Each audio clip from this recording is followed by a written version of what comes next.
What is up, Adam? What's up, man? Doing? I'm doing good. How are you? I'm doing fantastic. Great to see you again on this beautiful, Tuesday afternoon? Tuesday afternoon. Right. 2 days before Thanksgiving. 2 days before Thanksgiving. Happy pre-Thanksgiving. Everybody who will be listening to this, happy post-Thanksgiving.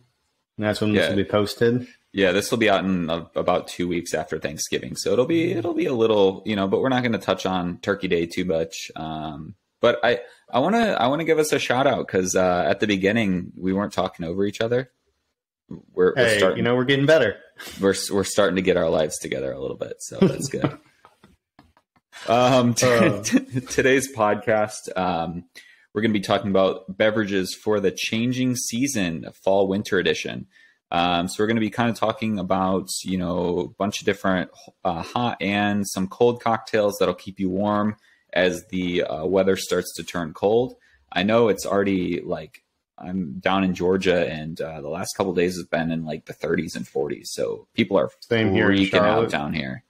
It's freezing. Yeah, it's cold. And people are freaking out, which I think is so funny because, people are wearing winter coats and stuff. And, coming into the restaurant that I work at and they're like, God, it's like winter out there. And I'm like, y'all are from down here, aren't you? This is not that cold. I mean, it's chilly, it's cold, but there's no snow. You don't have to worry about all that stuff. So just maybe calm it down a little bit. But yeah, I think invite them up to Valparaiso next time.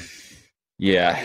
Yeah. Cause they've already got snow up there. They got a couple inches of snow on Saturday. I know I was watching the Notre Dame football game and, dogs must know we're recording, by the way. They always know when we're recording. They weren't barking at all when we were talking before the podcast. And now that we're recording, they're just going crazy. But that's all right. But anyway, I was watching the Notre Dame football game on Saturday, and in the third quarter, it went from sunny and no snow, and then by the time the third quarter was over, there was snow all over the field. It looked like a blizzard. It was crazy. It's wild. I know. So I don't miss that at all. But yeah, so we're going to be kind of touching on, some hot and cold cocktails, some different liqueurs that we really like, some non-alcoholic hot cocktails or hot beverages that you can enjoy. And then we'll kind of wrap it up with some really great fall winter wines, as well as kind of transitioning from those clear spirits to more of brown spirits. Again, as the weather gets cold, because those will help keep you warm a little bit. So before we jump into it, what are you sipping on today, Mason? Today I am sipping on just a mocha, coffee with chocolate. Nice. Made it really easy today with some Hershey's Kisses that I just melted in the microwave with some half and half, and then stirred it up into a nice little cocktail of just chocolate syrup half and half, and then added my coffee on top. Nice. Really easy. What about yourself? I'm drinking a little espresso half and half and a little bit of maple syrup today. So I'm usually a black coffee or maybe a cappuccino every once in a while, but I'm kind of digging this slightly sweet coffee experience that I'm having right now. So I might be a maple syrup new move. Coffee. Yeah, I might be pulling an Elf. Speaking of holiday movies, that was one of the best. Classic. Will Ferrell. Yeah. Putting maple syrup all over spaghetti and stuff. And some Skittles and M&Ms and all the other shit that I threw on top all that of it. Sweet shit. I freaking love that movie, though. It's so funny. All right. You want to, you're more of, I would say, the hot cocktail expert. So I'm going to let you kind of take away some of your favorite winter beverages. Yeah. So jumping right in, starting off with kind of more of the cold cocktail. This one's called the Alexander. It's pretty simple, equal parts of gin, creme de cacao, and a little bit of cream. You can use either half and half or heavy cream, depending on your thickness that you want.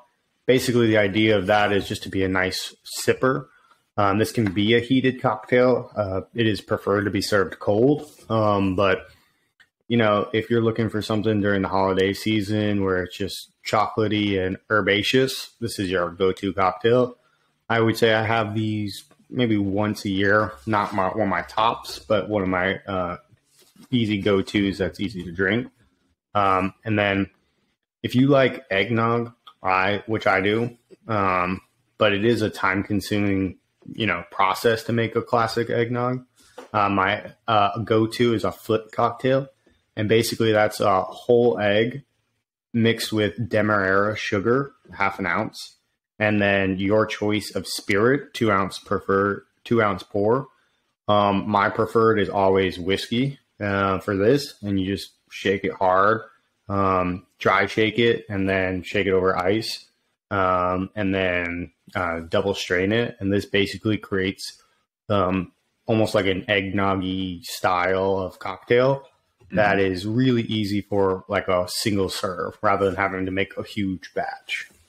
Yeah, and I like that you brought up like the dry shake and then the wet shake after and then the double strain. Because when I was and that's the cool thing about making cocktails is there's no like one correct way of, doing it. Because I was always taught wet shake, which means shaking with ice first, and then you essentially strain that cocktail back into the tin. You remove most of the ice. You let the cage on the Hawthorne strainer be open a little bit, so you get some of those little ice shards in the cocktail, and then you reshake it dry, even though it's not totally dry because there's still like little pieces of ice. You shake it until all that ice is gone, and then you double strain it through like a tea strainer. So it's just kind of another way to get that like frothy texture. It warms it up a little bit, because you're kind of like just shaking with little ice pieces until it's gone, as opposed to like wet shaking and then serving. But I tend to find you get a little bit of more of that like whipped, like frothy texture because you're not really like beating up the egg whites too much. But either way, it's kind of up to you. But that's, there's 2 ways to make a flip, I guess you could say, which is not a thing at all, but, why not? It's a new thing now. You've created it. Yeah. It's standard. Stamp that right now. 2 ways to make a flip. Yeah. That's going to be on a t-shirt coming up soon. So sounds good. I like that. 2 ways to make a flip. Well, so if you want to, because I'm glad you mentioned eggnog, because I do like eggnog. I haven't had it in a couple of years because it is a little bit of like a time consuming, thing to make.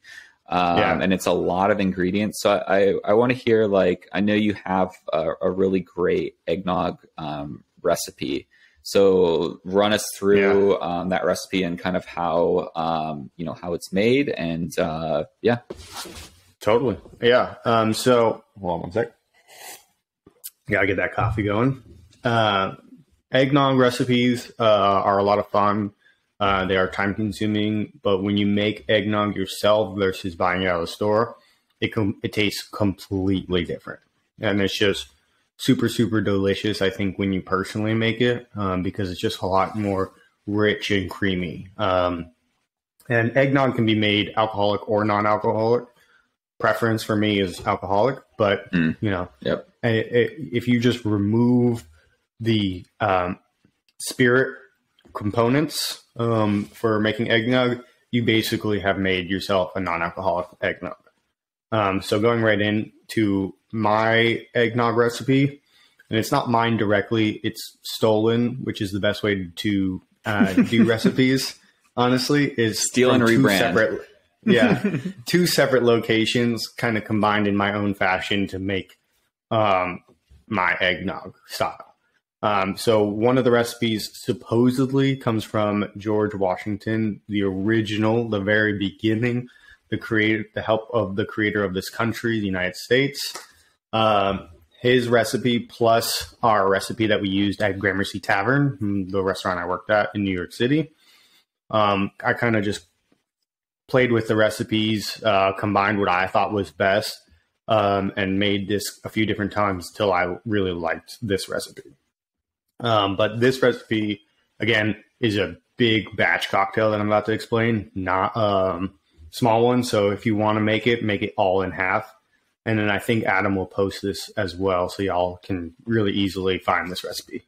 Yeah, I'll post the recipe, and then if I can figure out how, I'll do like a little thing that you can click on in the video that will link you to a page on our website where I'll have all these recipes. But at the very least, if I can't figure that out, it'll be in the bio of both the YouTube video and also the Spotify or wherever you stream bio. Yeah, love it.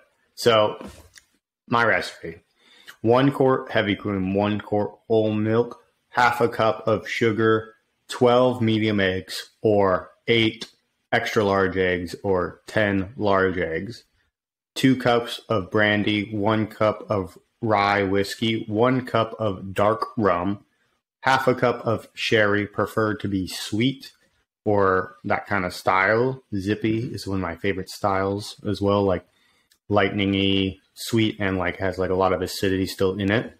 And then 1 teaspoon of nutmeg and 1 teaspoon of cinnamon. You're welcome to add any other kind of fall spices as well. But those are my preferred 2 that really complement each other really well. So to do this cocktail, and you want to do this ahead of schedule because your base needs to rest for 24 hours minimum. Otherwise, it just doesn't come out right. You can, of course, try it out, but, while you're making it, but it's just much better for it to just sit and kind of have all the flavors combined really well.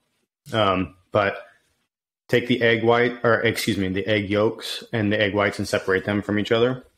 Beat the egg yolks with the sugar until it comes to this like really bright yellow consistency. Then add the milk and cream and mix it all together. After you've done that, add all the alcohol all together and add it right into that mixture.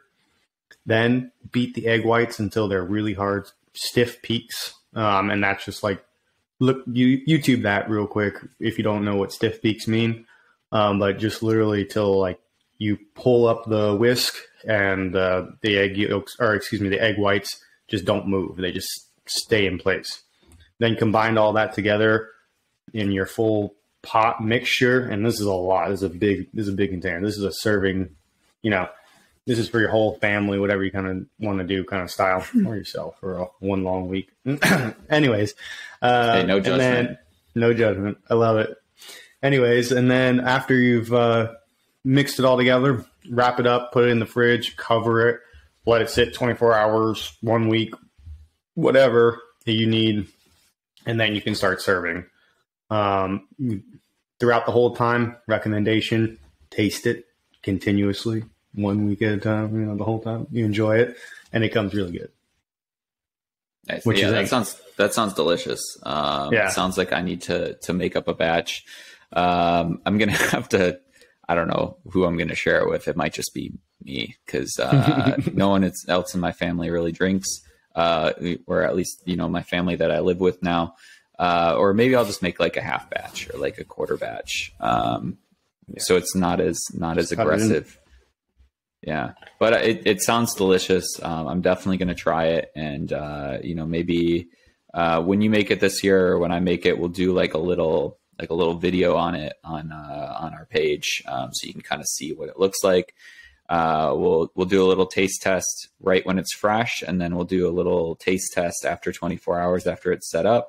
And kind of, give you the reasoning why, it's best if you let it sit for that 24 hours and let it all marry and be happy. Yeah. Yeah. It sounds delicious though. Yeah. So that was, just kind of like a combination, from one of my favorite recipes that I found in the ether. And then one of my favorite working recipes, and those two combined together, just gave me this, I guess, beautiful, rich style of eggnog. That sounds great. Other drinks, moving on from eggnog, one of my favorite warm or hot cocktails is the hot toddy. It's pretty simple: water, whiskey, honey, and lemon. You can, of course, add anything else. Like I like to add orange juice as well to my hot toddy to give a little more zippy, whatever you want to say. A little zip. little whatever. And I think just the combination of that all together is really, really easy. Something for me, probably for most people too, is when you're drinking like hot whiskey, it like really hits you really quickly and just is really warming already whiskey. And then when it's hot, it really, I don't know about you, but really warms my body up. And it's just a great cold cocktail to sit by the fire, hanging out with your friends. If you go out to a party and you enter an awkward conversation, if you're sipping on a hot toddy, it makes it a little bit easier to get through that conversation and kind of move right along. It's what it's all about. How do you get through the next conversation? Yeah, and that's a good it hasn't come out yet. It'll come out tomorrow, but we talked a lot about that in our podcast episode 26 about those like weird ass conversations that you have, after COVID and stuff like that. So a hot toddy with the hot whiskey and everything, it'll make those bizarre conversations or those bizarre interactions you have less, or maybe not less bizarre, but a little bit more palatable, if you will. I do that statement. The holiday season comes around, you start interacting with friends, family, family members you haven't seen in a while, family members you do or don't like, all that combination. You just, yes, yeah, I understand. That reminds me, so I have a story about that. So I was at work last night. And there's this little kid running around the restaurant, and his dad was chasing him around. It was a nightmare. But he goes, the kid like runs into one of our like semi-private rooms, and there's like a curtain, and the kid pulls open the curtain and just shrieks like so loud. It was just like this high pitched shriek. And the dad like, grabs him and like picks him up and takes him wherever they were sitting. And this guy comes out of the room and he's like, yeah, that's how I react when I see my family too. And he was like, it was like a family reunion that he walked out and he's like, yeah, that's how I react when I see my family too. And I was standing up there talking to the host team and I just died laughing. Cause like they could have been like, what the hell was that? But they just rolled with it. And like that reaction was like, the best. Kid screamed, he came out like 2 seconds later and said that. And I was dead. Show was so funny. So that's the holidays bring out, the best in people, but it also brings out, the not best in people too. So, these hot cocktails will warm your soul and make you feel a little bit, better about, whatever your situation is, and who you spend the holidays with. So, do you have another hot cocktail that you enjoy drinking? Yeah, so I'm not a huge, hot cocktail fan. I don't drink a whole lot of them. Maybe I'm going to start after this, but it's something that, for me, sometimes you have to be careful when you're making hot cocktails in making sure they're balanced, because obviously alcohol is hot, meaning it's got heat to it, maybe not temperature wise, but it's got that burning sensation. So as soon as you heat it up, it kind of pulls out all those like hot alcohol notes even more. So if you're not careful about balancing and making sure that you maybe cut back a little bit on the whiskey, or whatever spirit you're using, it can be very hot and it can get you drunk extremely fast. So I don't drink a whole lot of hot cocktails, but if I do, I typically will make like a mulled wine or a hot sangria. You can easily make it with white or red wine. I typically think that white wine works a little bit better when you're making a cold sangria, because a lot of the times when you're making a cold sangria, you're going to be using like fruit juices, maybe like some lemon lime soda or Sprite or something like that, and it's more like fresh and citrusy and things like that.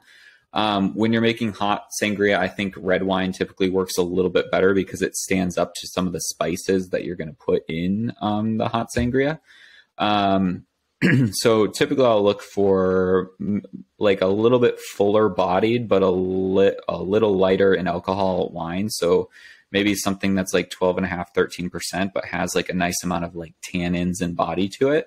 Merlot is a great wine to use because it has kind of like a fruity note already. You can use Cab. You can use anything you want, but those are just kind of my recommendations. you don't necessarily want to get the most expensive wine, but you also don't want to get like, you know, boxed wine. I mean, you could, but remember, it's when you heat things up, it brings out, you know, the good things and it brings out the not so good things in those wines. So I typically will find something that's, you know, maybe 10, 12 bucks a bottle. You know, something that's not overly expensive, but you know, something that's maybe not like the lowest of the low. And then I'll typically heat that. The best way to do it, I found, is in a crock pot. Because you can put the lid on, and when you heat it up, the alcohol will start to kind of evaporate a little bit. But when it hits the lid of the crock pot, it basically condenses and falls back down into it. So you don't have to worry about like burning off the alcohol when you're heating it up. I'll typically put it's nice, and in that way it like heats it up slowly. You can keep it in there, like you can store it in there, and you know, just scoop it with a ladle and keep it hot for your party. So harder, I'll put, not smarter, chef. That's right. No, work smarter, not harder. What? Yeah. You said you said work harder, not smarter. Yeah. No. So it's work smarter, not harder. You know, and then or like if you're in a restaurant setting, because I used to make a hot sangria at our restaurant. I would actually put it in sous vide bags. So like vacuum seal it and then put it in a sous vide, and it keeps it hot again while not allowing the alcohol to evaporate. But the at-home version of a sous vide is typically a crock pot because it stays very consistent temperature-wise. So then I'll put cinnamon sticks. I'll put, you know, like either black pepper, or like if you can get some like tri-colored peppercorns, it's really nice. You can do like orange peel, lemon peel. You know, I typically will use more of like the peel, not so much of the juice in a hot sangria. And then I love using bitters too. So like Angostura bitters or orange Angostura. They make some really great mole bitters. So it's going to have like kind of like a excuse me, a Mexican chocolate aroma, which works well with red wine. You know, you can really kind of like with the eggnog, you can kind of throw whatever spices. Cardamom is good. Cloves are nice. So, you know, you can kind of add whatever spices, and you just kind of let it heat up and then serve it. Maybe serve it with some fresh citrus, like some orange slices or something like that. And I love getting like the tempered glass coffee mugs that you can see through them, but they're heat proof, so you're not going to like burn your hand. They make some really nice plastic ones too that are like the double lined plastic coffee cups.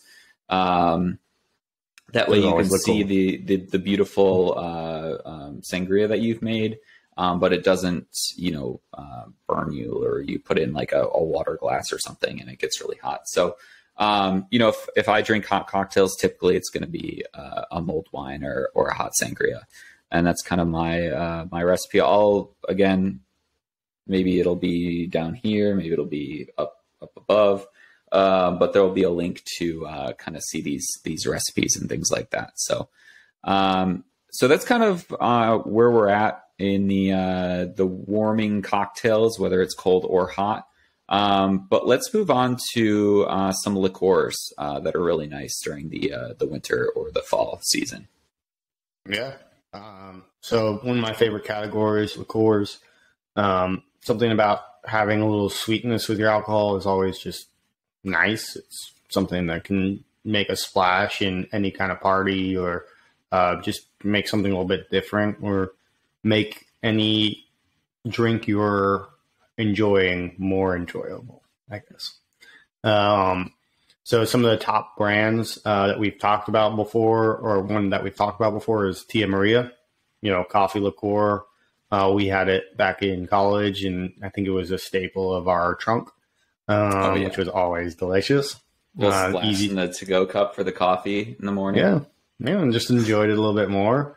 Other brands like Tia Maria, Kahlua, fantastic coffee brand.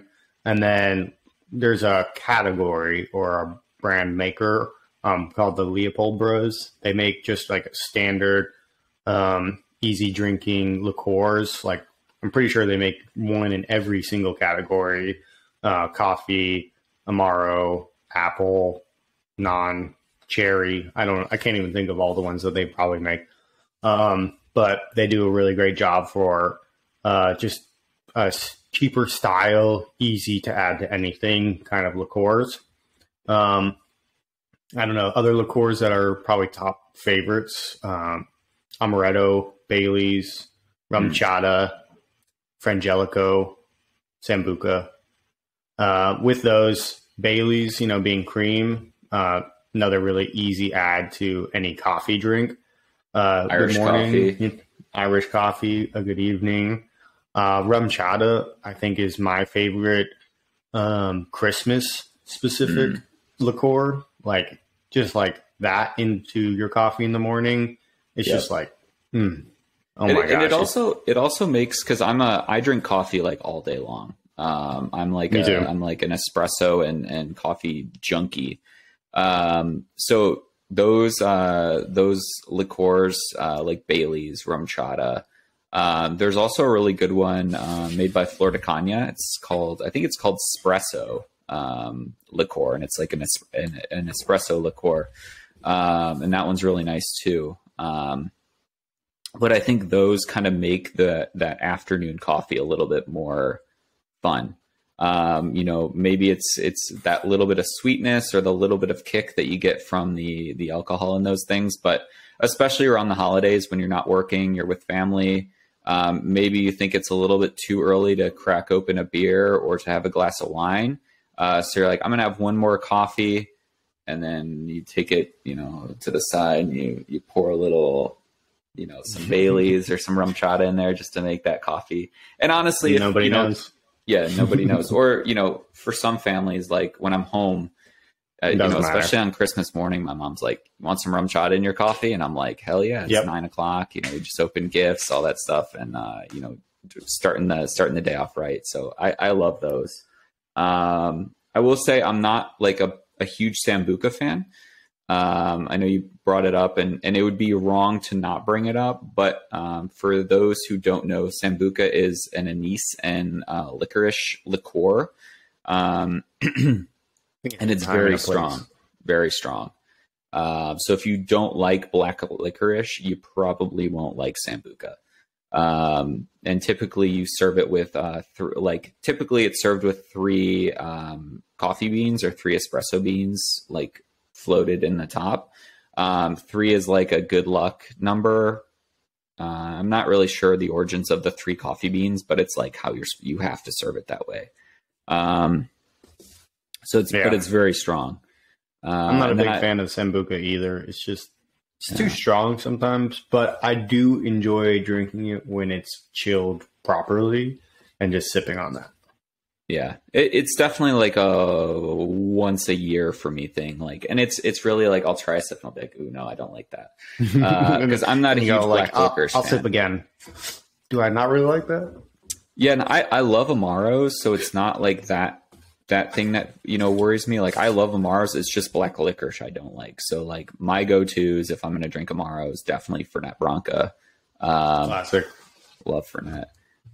It's also great in cocktails too. Like you can do, I know I always talk about Negronis, or Boulevardier. You could probably do this with too. Instead of the Campari, you do, your Fernet Branca, and it makes definitely, when I do a Negroni that way, I'll ask the bartender, like, can you put some, like mole bitters in it as well? And it kind of rounds it out. Excuse me. And, I love Fernet. That's kind of one of mine, or the Amaro Montenegro you had at your bachelor party. Just like drinking that like in the summer with soda water, but in the winter, just like drinking that straight up is really nice. That's kind of a nice, that's a little bit sweeter of an Amaro, but still really, really nice. Yeah. I'm a really big fan of Fernet as well. Just like the, I guess, Alpine style way of it, just kind of making it digestive. It's just really delicious. And then I don't know really where it came about, where Fernet became such a big thing for specifically for the restaurant related industry. But like when I like after the first year in New York, like everywhere I went out, like every person I went out with from my restaurants, like would order a shot of Fernet as your first drink and your last when you walk in and when you leave. And that also was like a slight hint to the bartender that we're in the industry. Right. Yeah. And it's crazy. Like, it's not crazy, but it's also cool to hear about that. Cause I didn't know, you know, cause I always like wonder what industry people drink in each city. Cause in Chicago, it's the same way. If you're in the industry, you're doing like Miller High Life or, you know, Old Style or something like that, like kind of a Midwestern, like a light beer and Fernet Branca.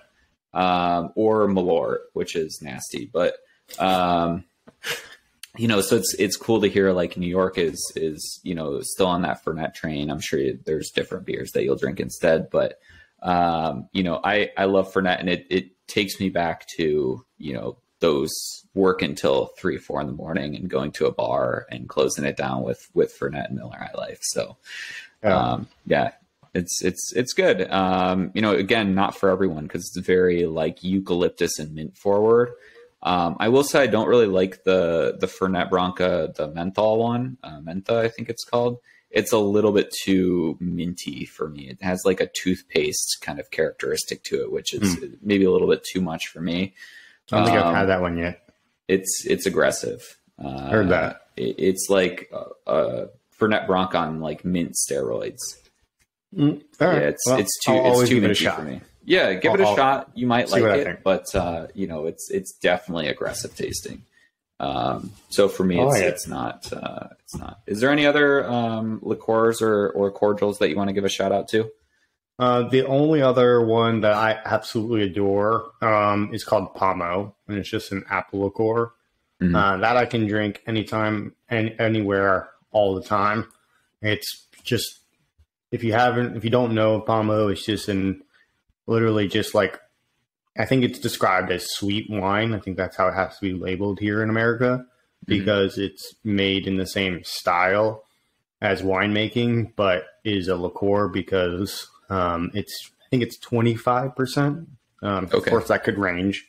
So technically, it's outside the category of wine, and really not in the category of full liquor, because it also is sweetened as well.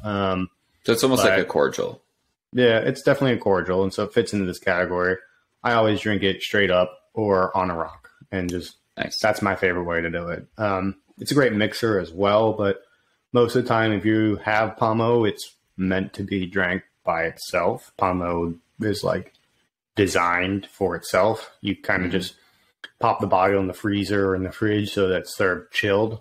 But I like a little rock on it because it adds a little bit of water to it and expresses a little bit more of the apple flavor.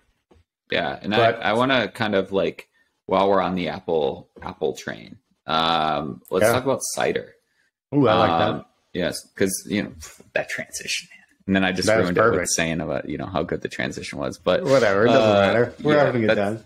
That's how I do, man. But yeah, cider is something that, you know, especially like now we're getting to the point where the cider is like, apples are, you know, it's kind of getting towards the end of their harvest season. But, you know, like apple cider, whether it's hot or cold or spiked or not spiked, or, you know, kind of more of like a carbonated cider, like you'd get from, you know, like Angry Orchard, Martinelli's, or, you know, the big non-alcoholic. Yeah, eats in every grocery store. Yeah, I don't know what that brand is.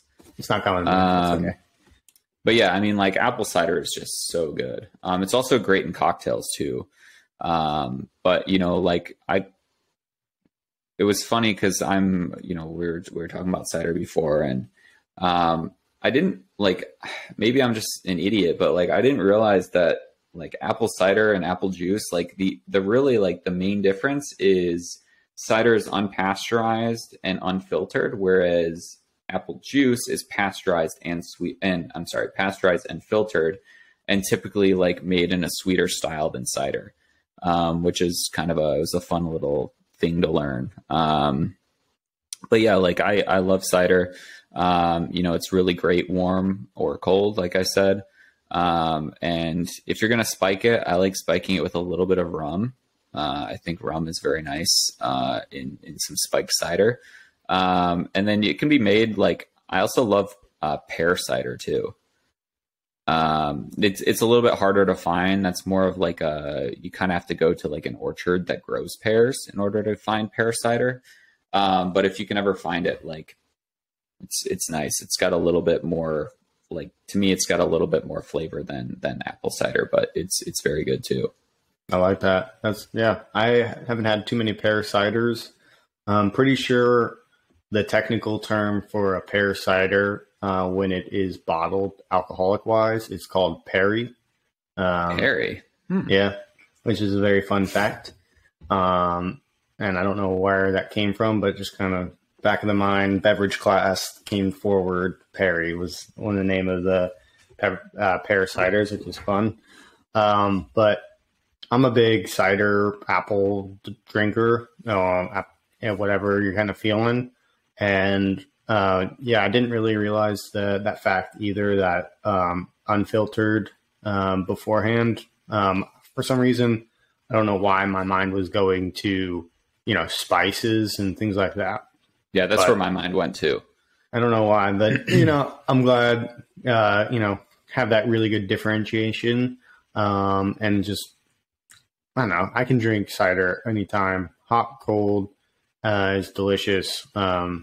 Martinelli's apple juice specifically is probably my favorite apple juice brand, and they make a cider as well, and it's just fantastic. Like, I would say it is the best apple juice or apple cider brand on the face of the earth. And that's a bold statement, I know, but so far that I've had that produces enough for this world to enjoy across the country and whatnot, they do a really fantastic job. Of course, I bet your local place is much better. You're probably right. Yeah, but when you're making that much cider that's distributed to like throughout the country, I mean, and to have something that's quality while making a ton, I mean, that's not hard to do. Yeah. Yeah. It's not easy. So moving away from cider, one of the other favorite categories is hot chocolate or chocolate milks. And there's a lot of different ways to make that. I don't know about how you feel, but powdered syrup or straight up chocolate are the three categories that I can kind of think of in how you would make hot chocolate. And I don't know about you, but classic Swiss Miss or whatever, Nesquik, whatever it is, that kind of chocolate powder is childhood right there. That just kind of brings you back. And like, I think you were saying beforehand, the dehydrated mushrooms, dehydrated marshmallows that are in the Swiss Miss.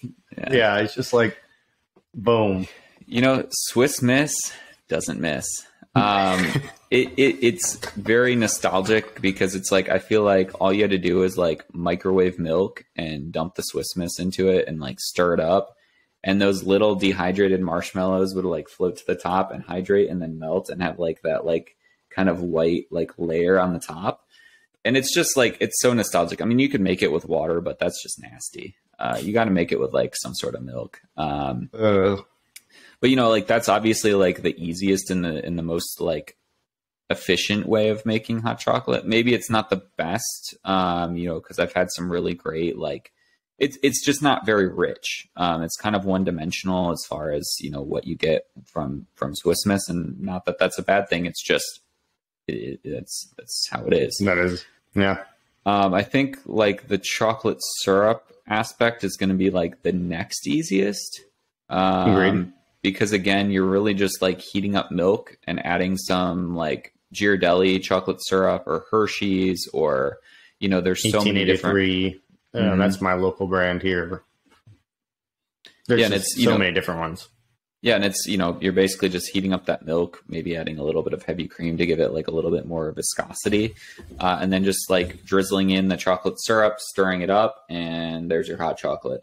And then kind of to me, like the ideal or like the cream of the crop with hot cocoa or hot chocolate is buying like really high quality, either chocolate chips or like chocolate bars and chopping them up. melting it down with milk and making almost like a really like a thinner ganache style hot chocolate. It's really good. I will say like you need a lot less of it though, because it's like super thick, super creamy, super rich. Yeah. It almost has like that like chocolate eggnog like consistency, like with how viscous it can be. Maybe a little less viscous than that, but it's to me the ideal hot chocolate or hot cocoa, but it's obviously a little bit more time consuming.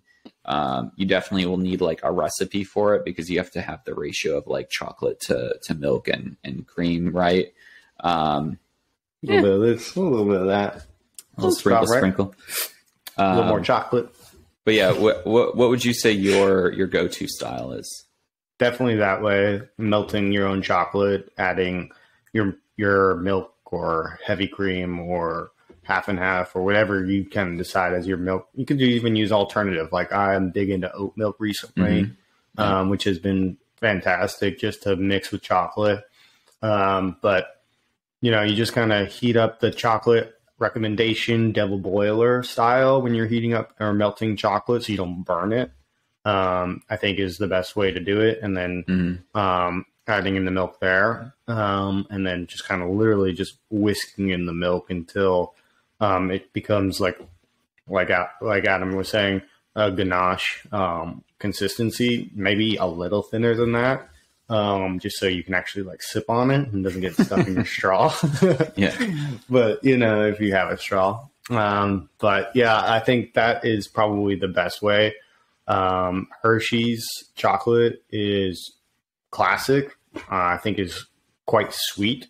So if you wanted to be able to add your own sweetness to it or kind of change up the flavor profile a little bit, you can always do the unsweetened chocolate chips that you would get at the grocery store for like baking purposes. Fantastic way to do it. Then you can kind of add your own sugar to it and then also add any kind of their spices that you wanted to as well. Like kind of change it up a little bit. It's always fun to do. Like one of my favorite things to add to like a hot chocolate is make it more of like a Mexican style hot chocolate where you throw some like chili peppers or chili powder or habanero powder into it. And then you're like, ooh, that seems a little, but if you've had it, you've like that kind of spice component, it's really, really nice. Yeah, it makes it a little bit more savory too. A little less sweet, a little bit more savory. And again, like I know you mentioned the double boiler, but a crock pot is a great tool for making hot chocolate too, because you can just dump everything in the crock pot. You turn it on low, let it do its thing, and it's also like kind of a foolproof way, and you don't have to worry about burning the chocolate too. So I'm a big fan of crock pots. In case you haven't noticed, but it's the best way, and then you just plug it in, turn it on before you go to work. And when you get home from work, you've got a big old batch of hot cocoa. So which is nice. Well, right. Let's move on to kind of some of our wine styles that we're going to be enjoying as the seasons change. I will say I'll start with kind of in the summer. It's a lot more whites, a lot more rosés, a lot more like light-bodied wines. In the winter, start to kind of transition into bigger, bolder reds because the way we eat in the winter, going to be a little bit more hearty, with stews and chili and soups, things like that. So you kind of want to have something that's got a little bit more body to it. I'll typically go for, I drink a lot more old world wines, so wines from Europe, than I do wines from the US. So I'll go with, I drink a lot of Rioja, a lot of Priorat, which is going to be a Grenache based wine, Barolo, Barbaresco, Amarone, or other reds from Valpolicella are really nice. I tend to stick with bigger, bolder wines in the winter. I'll also say like champagne too, or sparkling wine. Obviously, with New Year's, Christmas, it's always an option. That's a year-round option. But obviously with the holidays and New Year's and all those kind of things that we celebrate and getting together with family, pop open some bubbles, cheers, enjoy. Not saying you need a special occasion or family and to be around when you're opening champagne, but it gets people in that festive mood. Hearing that and pouring the bubbles into flutes or glasses and just cheersing is a great way to kind of start it off. And it pairs with so many different foods too, and can kind of cut through some of the richness in food. So. Not to get too, in detail about like brands and stuff like that, but, those are kind of the styles I look for. If you've got any like favorite reds or wines that you drink in the winter, you can always comment on this and let us know what you guys are drinking this winter. That would be great. Because we're always looking for new things to drink. What kind of wine styles are you going with? Always champagne, of course. That's just go-to. I must enjoy. But reds, the big reds that I'm normally drinking, are like Syrah and, spicy. Yeah. Cab. Not a huge, I don't know. I've just have started to grow out of the deep, dark reds, even during the winter for myself. I enjoy them anytime they're open. I'm happy to have a glass and really enjoy whenever, my wife, she picks out a really delicious dark red. It's always fantastic. I just prefer almost always the lighter champagne, whatever kind of styles of wine. But I won't hate on any wines. Every wine is a delicious wine unless it's not a good wine. Every wine's a delicious wine except for most of them. No. It kind of unless depends, you're buying cheap wine. I would agree with that. It really depends on like what you're eating and everyone's kind of got their own preference in styles of wine too. So transition into spirits. That's my choice late night and going into the colder season, just right up on the rocks or just straight up by itself. Even that's kind of my go-to. Yeah, and I think to kind of close out this podcast, just talking about those winter spirits, and typically, during the summer, a lot of people will drink clear spirits or lighter colored spirits like, Blanco tequilas, vodka, gin, things like that. Once the weather starts to shift, I know a lot of people will typically go into brown spirits. So run us through maybe, some of your go-to brown spirits in the winter. Yeah.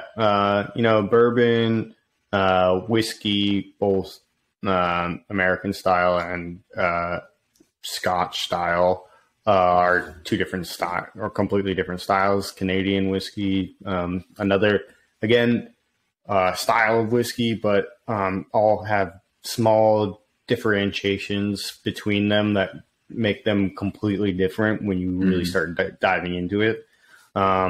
Rye, even like if you make a rye from any of the different categories from different places, all can taste completely different because, if they're getting maple filtered from Canada, then you have that kind of sweetness and roundness from that specifically, or you get something from Scotland and Scotch style, and it has like that peatiness or whatever that a lot of people just like can't or don't normally enjoy. At least I think it's just because really overpowering style or flavor. And then cognacs and brandies, those kind of like grape made sweet style, but they're super dry. But like, I don't know, when you drink a lot of the darker spirits and you have a fruit related spirit, you notice more sweetness, even if it's not actually present, like if there's actually zero sugar in it. Right. But, I don't know, fruit for me, when I'm tasting it straight up on a spirit, tastes a lot sweeter than the grain made spirits. Yeah. And then there's always dark rum, which I know is your favorite category. Yeah. Yeah, I typically, like, if I'm going to drink spirits in the winter, I'm more of a rum drinker. my go-to, definitely. I like Florida Caña rums. I love plantation rums, and rum also, like, there's a lot of really great value in rum. You can find some vintage rums from plantation for $50-$60 a bottle, which I know seems, it's up there. But you also, for me, like when I buy a bottle of rum, that's going to last me a while. Whereas spending $60 on a bottle of wine, that's going to last one night. And a lot of the times if you're with a bunch of people, it's going to last, you're going to have to open a couple bottles, whereas a bottle of rum, everyone can take a couple shots or pour a couple of drinks for each person, and you're going to be, that's going to be your night. So yeah, like half the bottle left. Yeah, and you still have half the bottle, depending on how many people you're with. But so yeah, I typically will drink.